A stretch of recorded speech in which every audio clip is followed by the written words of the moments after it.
So if you think that as a cinephile or just a moviegoer, you get frustrated with Disney's dominance in the industry right now, imagine how poor Tom Cruise feels because he put out what many of us feel is the best trailer during the Super Bowl, but it could not compete, not even a little bit, with the two Disney trailers that dropped. One was, granted, our first look at Solo, and that Super Bowl spot was pretty sweet. But the other one was just kind of like it had new footage, but it felt very recycled spot, 30-second spot for Infinity War. But Mission Impossible, it's got Henry Cavill with his stash. Henry Cavill's on Instagram writing monologues as his mustache. It's a beautifully edited trailer. It looks like they're stepping up their game. They gave us a game spot, then they gave us a full trailer online. Chock full of Tom Cruise stunts. He's actually hurting himself, breaking or injuring his ankle making this movie. But still, it couldn't even top Cloverfield in online chatter, although Netflix did release a major motion picture day of. They're like, right after the Super Bowl, turn it on. And it's gimmicky. And I think that this is what everyone's talking about when they get a little bit concerned about the future of movie making. Now, I am a big business-oriented person, supply and demand. So I think the thing is you have to continue to deliver quality filmmaking, but you got to layer in the gimmicks. I thought Henry Cavill's stash would do it, but apparently not. I wouldn't get too worried about this, though, because the last Mission Impossible, Rogue Nation, didn't quite start out at the level of a comic book or Star Wars movie, but it ended up doing very nicely for itself. It came out pretty much the same weekend, late July in 2015 again. It opened with just 79, but it was a slow burn. And we've been talking about slow burns lately because Rogue Nation stayed in the top 5 at the box office for 7 weeks, and Jumanji and The Greatest Showman have just finished their 7th week. So that gives you some idea of how long that is.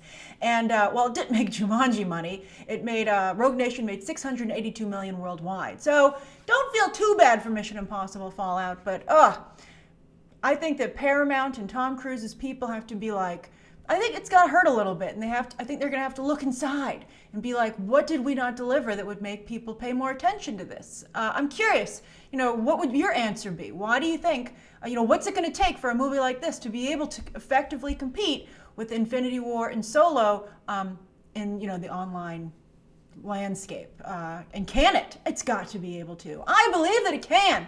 All right, let's go through this. It's a gorgeous trailer, and we're going to have a lot of fun. All right, so first off, as you can see, the city of Paris. Has it ever looked so beautiful? Sure it has. It's Paris. Paris is gorgeous. Paris is one of the top tourist destinations in the world because it's so beautiful. And if you don't know this, they actually have very strict architectural rules that you can't alter the Parisian landscape because they want to make sure it looks like what, talk about supply and demand. This is city style, what tourists are looking for.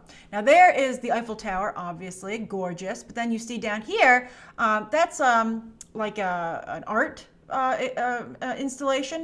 They have a lot of, I believe they have, it's not a fixed installation, but they have rotating installations in that space. And now they're going to turn it into a nightclub. That's what's going on there. That's quite the rager if it can compete in the City of Lights with the Eiffel Tower. Well, we're going to get to there, don't worry. All right, so there's Ethan Hunt. He starts out low key. Look at this shot. That's gorgeous. It just screams Europe. There's a lot of shots of people driving down roads in Europe with lots of trees on the side, neatly spaced apart. But I like seeing, you can see he's driving along, on one side there are trees and there's a shuttered building on the left. But I think that it's pretty clear from this trailer that Christopher McQuarrie is growing so much, exponentially as a filmmaker and a writer. He's the writer of these films as well. And Tom Cruise, I was thinking while I was watching this, I was like, when is the cinematic universe going to get this guy, Christopher McQuarrie? But he's involved in the Tom Cruise cinematic universe. He's like Tom Cruise's personal filmmaker. It's fascinating. They met with Valkyrie, where Bryan Singer directed, but Christopher McQuarrie scripted. He actually also wrote The Usual Suspects. That's how he had the Bryan Singer connection. Got him to Tom Cruise. And then he started with Tom Cruise with Jack Reacher, and that went so well that he's gone on to take the Mission Impossible movies over. And I don't know if he has a future that doesn't involve Tom Cruise. But if I were, I don't know. I was going to say if I were a studio executive, I'd say, does Tom Cruise want to be in my cinematic universe? But you saw how that worked out for Universal. Although that wasn't Tom Cruise's fault. But anyway, McQuarrie is the secret weapon of, he's as much Ethan Hunt behind the camera as Tom Cruise is in front of it. All right, we're going to marvel at a lot of gorgeous shots, like that one. So beautiful. And that one. That one's okay. It's a standard.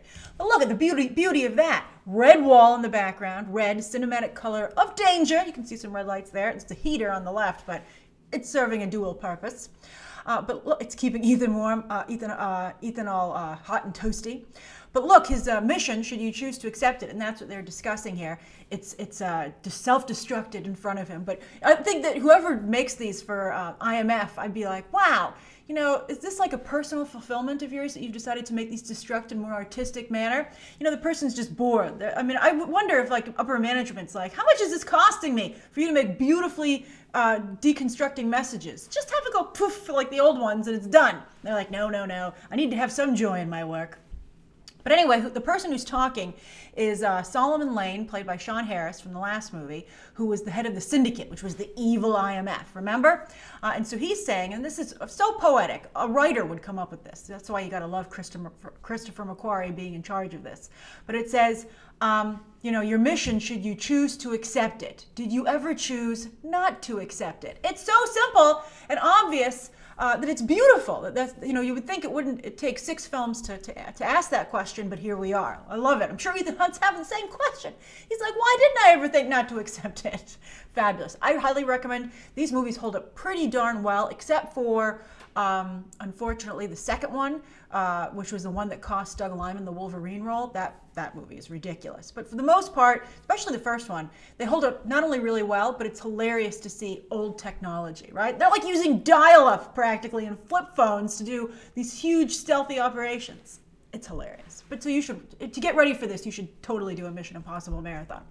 All right, so he's, you know, thinking about this. You see, here's Ilsa, our MI6 agent. We're going to talk about that more in just a moment. But remember this shot. We're going to reference it a little later on in the trailer. But her hair looks great. She's very cool. I love Rebecca Ferguson. I wish she was doing better.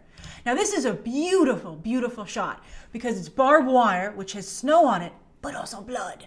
Now, barbed wire, of course, is very highly associated with spies, you know, the spy who came in from the cold, because, of course, it's used to, you know, not only to hold cattle in certain areas, but also human beings. They use it on borders all the time, but since spies cross those borders, they have an intimate relationship with barbed wire. Very heavily factored, you know, visually into the, you know, imagery of the Berlin Wall, the whole Cold War situation, et cetera, et cetera. So it's a great choice here, and I think this is a very interesting shot. It says a lot visually without anything else. I love it. So he's like, this is where he is. So he's investigating something. And there he is. There's our guy asking the question. I wonder if they're about to put him to sleep for transport or something. And Ethan's like, I got a question before you do that, please.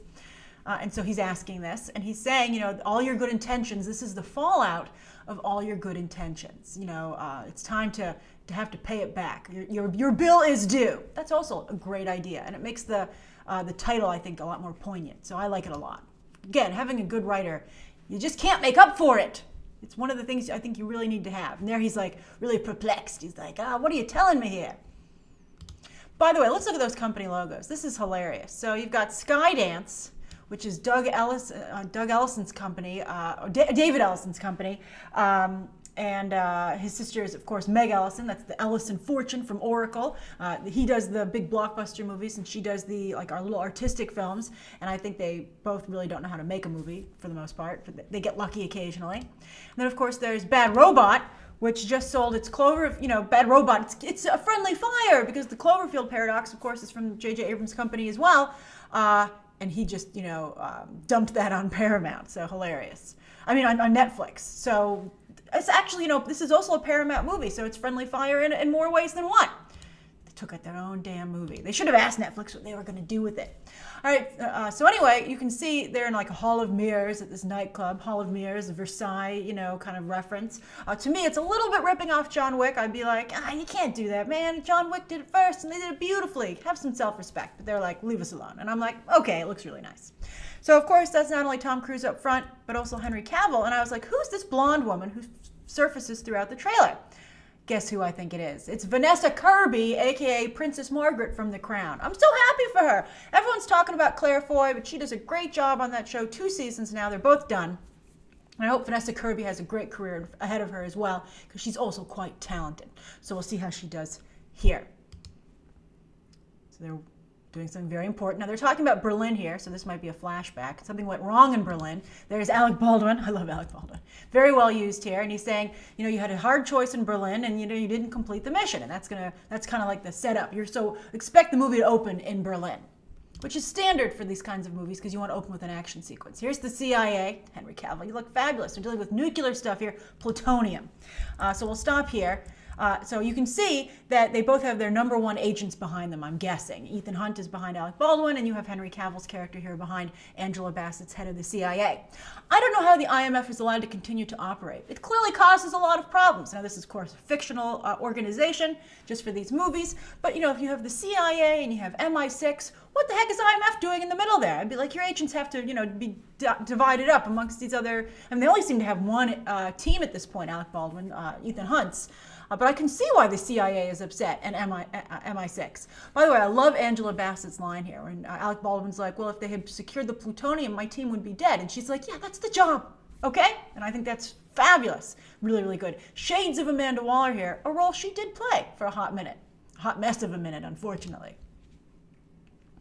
So there's the team.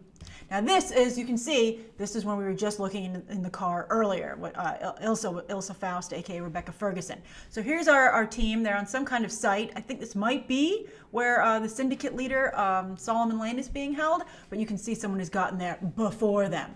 I tried to see what organization this is. The How, it's a Chinese word. You know, maybe they're like, yes, play in China. We're waving to you, China, wink, wink. But I'm guessing it's a fictional humanitarian aid organization that they have in here. I don't know why because you can see by the little doctor logo on the car. I don't know why they couldn't use a real one, but that's what they came up with. And it's believable. It took me a good 5 minutes on Google to be like, I think this is fake. So good job, production design team. So that's what she's actually saying it. Now, this is the French police. I was also Googling European police cars. This is actually what the Paris police cars look like. You'll see them a little bit later in this trailer. It's interesting. Sometimes you might be wondering, why are they all pulling from the same scenes? Well, because that's what they have ready to go. It's, you know, color corrected, maybe shot. So you can kind of tell the order they're editing it in. Just for a little behind the scenes information there for you. So some kind of shootout this summer. I'm going to be there. There's our Rager. That is a great DJ platform. Very well done. I would love to be at that party. So it's interesting. We saw them walking into the party, but now coming down a different hall, Ilsa's joined the party, literally. So we'll see what kind of ornate heist they have going on in this scene. It's going to be great. I can't wait. Now this, Simon Pegg is dressed just the way he was near that car. So this is all taking place at this remote base. Some kind of, you know, maybe some kind of contagion is there or something. We'll see. Love Simon Pegg on this. He's so good. Simon Pegg doesn't work enough. Whatever happened to Simon Pegg? It's tough out there for everybody. Now, Tom Cruise is throwing some punches here. There's Vanessa Kirby there. I'm interested to see how she looks as a blonde. I'm not sure. I think she might work a little bit better as a brunette, but they might have a situation where Rebecca Ferguson's already called that hair color, and they want to mix it up a little bit. So Tom Cruise is throwing some punches, but I got to tell you, I don't think they're as impressive as the ones Cavill's about to throw. You know what I'm talking about if you've seen this trailer. Next, though, this is the shot we've seen, a still of Angela Bassett and Henry Cavill having a meeting near the Eiffel Tower. They've wet that down so it glistens like nobody's business. Stunning, absolutely beautiful cinematography and camera placement. Kudos to everybody behind the camera for this.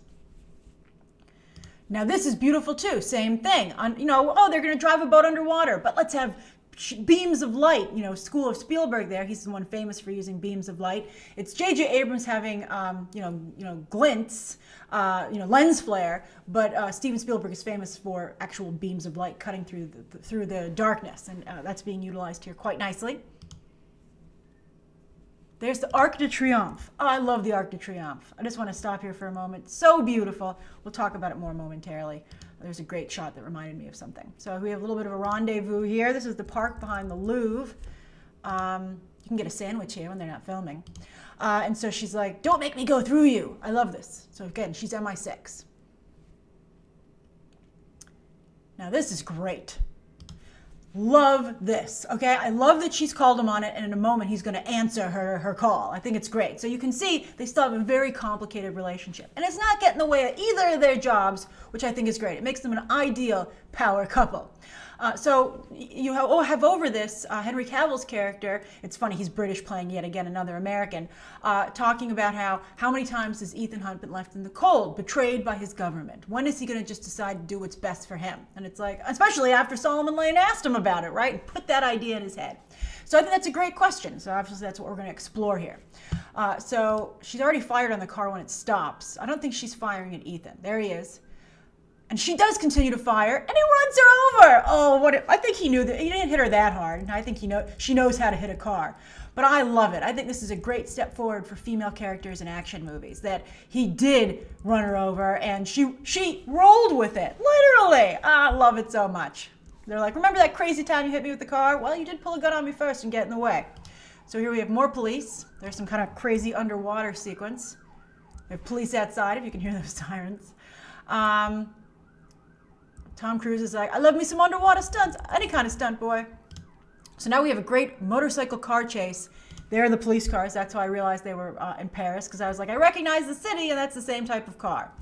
So we're going to have an amazing motorcycle car chase in Paris. I can't wait. Now here's the Arc de Triomphe, and he's driving around it. Fabulous, obviously. But I want to say, and I'd be curious for any of you who have also visited Paris, did you have the same experience?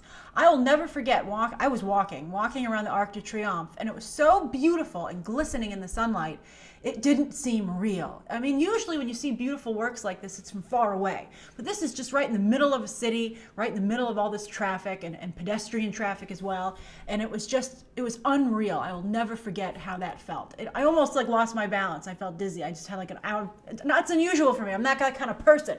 So that's how cool the Arc de Triomphe is. So put it on your to-do list if you go and visit Paris. Now that's an amazing shot. Look at that. I don't know if he's taking a big breath because he's being broken out, or if he feels maybe this is it and he's being not, instead of broken out, being taken out. We'll see. But just that wall of water, that's a gorgeous, gorgeous shot. It's just stunning. We talk all the time about upping your game, and I think that's very much on display here, from a directing perspective. Now this guy, I'm not sure if he's the one who's in the car, by the way, someone with a lot of hair and a beard. He might be maybe Ethan Hunt's taking him. There's also someone we're going to see in a hospital in a moment who has similar long hair of the same color, so maybe that's the person Ethan Hunt is taking out. Look at that. Oh, you shouldn't climb the wall with gloves on, Ethan. What are you, crazy? All right, so he says, here Ving Rhames holds him back, and he's like, that's not who we are, Ethan. And Ethan's like, maybe it should be. And they're like, Mission Impossible, Nervous Breakdown. That would be an interesting also title for the movie. Now look at that. Oh, let's watch it again. Talk about, again, upping your game. Not only from a directing perspective, but, all right, Henry, you're going to be in a fight here, and how are we going to get the audience excited for what it's about to go down? I know. He's like, I'm going to do some air fist pumps, and it's just beautiful. I don't know whose idea it was to do it, but he executed it beautifully. All right, so we'll start again. I can't believe how powerful he seems here. He's playing a normal person, but yet he seems more powerful to me and just bigger than he does when he's Superman. Wow. I think there's a lot of factors here. That air pump, is amazing. But look, the sweat in his back is a great touch, because he's like, he's really into it. He's like really working out here, and it gives you an idea of what's going on under the shirt. I think it's both, gives a sense of power. I think there's an element of sex appeal to it. It's extremely smart. I mean, Tom Cruise usually likes to be the star of his movies. I'm surprised he would allow Henry Cavill to come in like this. Maybe they just got along really well. But, because he infamously fought for, control of the series with Jeremy Renner when Jeremy Renner was considered as a possible replacement for him if Tom Cruise wasn't able to turn things around post couch jumping on Oprah. But it looks like he's really wants Henry Cavill to help do a lot of the heavy lifting here. And Cavill is obliging big time. So we have a fight here against some, I'm guessing, Chinese henchmen to get that Chinese box office. Now, I love a good bathroom fight. It reminds, some of you said True Lies. I said, Casino Royale. But, they're really popular. Tom Cruise is in there, so they're both taking on this guy. That wall is so poorly constructed. There's no way that Tom Cruise hit that guy hard enough to go through a wall. I don't believe it, but it's fun.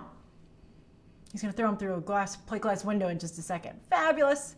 So here we have quick shots. Look how great this nightclub looks. They're like, I'm sure this building is like, maybe we should be a nightclub. It looks amazing. So they've lit it up. Also, you have to think about the fact that since this isn't actually what the building is for, that this was all added. I don't know if they added it practically or in post, but they did an amazing job setting it up for this movie, for this sequence. Look at that. Oh, wow. There's Vanessa Kirby again, some kind of singer. This looks to be a different venue, though, maybe. I don't know. Maybe there's a side room, and then there's some kind of mission going on in here. Who is that coming in with her? Is that Ethan as well? I wonder what government organization IMF is going to mess with now. All right. Maybe it's illegal guns running. I don't know. Ethan Hunt's like, it's just Tuesday. There's his ex-wife, played by Michelle Monaghan. I know some of you are happy to see her come back. She's a fun actress, but I actually do not like having her come back because I think and she works for Hal, but I think it diminishes Rebecca Ferguson coming back. Rebecca Ferguson is the first woman in this franchise, main character, because I think this is going to be a small role, but to come back in a second film. They're usually, like Bond women, always recycling. Not recycling, because they never come back. Always swapping them out for the newest model. So I was so happy that Rebecca Ferguson returned here, but then I think having Michelle Monaghan here, it makes it more like just like a celebration of ladies rather than an accomplishment for Rebecca Ferguson herself. So I'm a little annoyed about it. So that's why I'm not so happy to see Michelle Monaghan.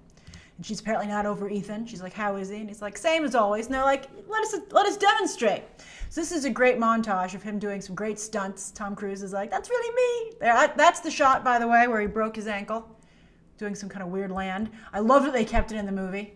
That's great for Tom Cruise. And it's going to be a great little talking point on the publicity circuit. So look, he's just hitting a bunch of stuff. Look at him. By the way, he should really have a helmet on. I think that the odds are so strong you'd be dead in that kind of a collision. It's ridiculous. It's a little irresponsible. I guess Tom Cruise, I don't think he could have possibly done it. I think it's edited to look that way. I think there's a landing pad on the other side, and then he does the tuck and roll when he gets on the other end. So this is a great line. When I think she delivers it great. And she's like, what the hell is he doing? And Simon Pegg is like, I just think it's best not to watch. It's great. And it made me think, with all these action scenes, if maybe should be the fallout potentially, right? Like his insurance bill comes, or he has to have a very long chat with the doctor about all of his injuries over the years. It's like, you're going to have Mission Impossible, desk job. That's the real fallout. Now here, this was very perplexing to me because it seems very much like Henry Cavill is on the same side as Ethan Hunt and his company. How much can anyone here really be on the same side? But he seems to have opened fire on Tom Cruise's helicopter, right? It does seem to be the way that it's edited. But I can't believe they would give that away in the trailer. It must be something else. And then I don't know why he's clashing head on with the truck. It seems like he's taking some unnecessary risks. I'd be like, first, if I were Alec Baldwin, I'd be like, I want to talk to the person who makes these messages self-destruct, and I also want to talk to Ethan about his death wish. And then they have the title, Mission Impossible, Fallout. I think they could do it a little bit fancier. Maybe some smoke or something. I don't know. When I saw one of the latest Mission Impossibles, they did a special countdown in IMAX. I think it was for Rogue Nation. And it was so much fun with the Mission Impossible music. It was a great thing. And so I hope they do little more teases like that. And I think that's what they have to do if they're going to remain competitive in today's blockbuster landscape. So that's the trailer. What are your thoughts on it? I'm very curious to hear them down below. Thank you for going over this with me. And you can check out some more episodes right now.